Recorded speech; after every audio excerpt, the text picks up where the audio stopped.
When I was little, it was so easy to live a life for Jesus. I would come to church singing at the top of my lungs, and I would enjoy every minute of it. But this joy and happiness I felt was so hard to hold on to as I got older. Facing more decisions, I found it hard to always do what was right. Wrong decisions would deter me away from God, but when it felt like I was too far, God was right there with me, holding my hand, calling my name, saying, "Daughter, you're never too far gone, for I will love you the same." See, I was headed down the wrong path, and I knew something had to change. I wanted the joy and happiness I felt connecting with God when I was younger. And soon, I realized I wasn't alone. God changed my life, and He can change your life too. He's looking down and saying, "I want you. I want that man, that woman, that boy, or that girl, and I will die for you so that you will always know just how much I love you.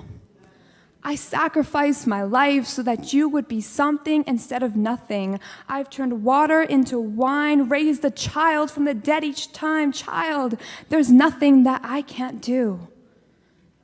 So just know that nothing will ever separate my love from you.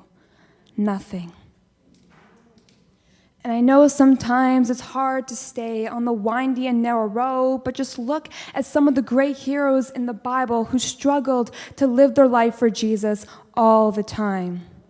Paul was a persecutor on a mission, killing Christians with ambition, yet God used this killer and made him into a strong pillar. He was headed down the wrong road, but God stopped him in his tracks so he could make his world grow dark just so he could see the light. David, who is said to be the man after God's own heart, was an adulterer and a murderer from the start. He stole his soldier's wife, and then he took his life. He was trying to hide the sin that he committed, but God saw and sent a messenger to open up David's eyes to the crime that he committed. These two men tried to live their life for Jesus, and although they may have not been perfect, they were still the candle that guided the people through those dark times. Now, we all have Esther decisions in our lives that we encounter, meaning sometimes we face a fork in the road.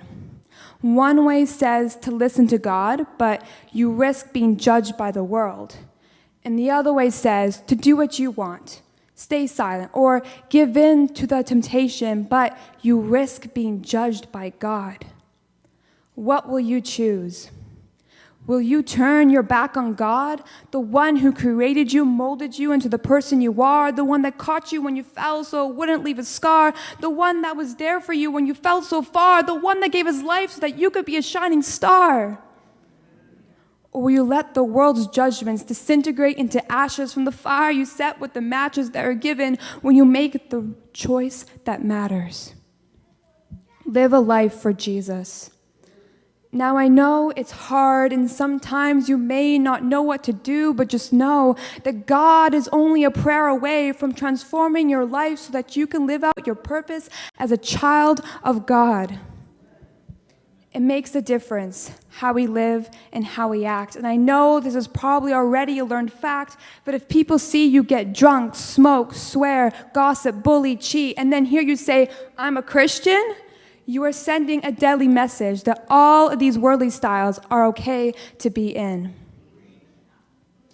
Don't act like the world. Instead, live a life of significance. God has loved you since, so why not let your candle shine the light amidst the darkness?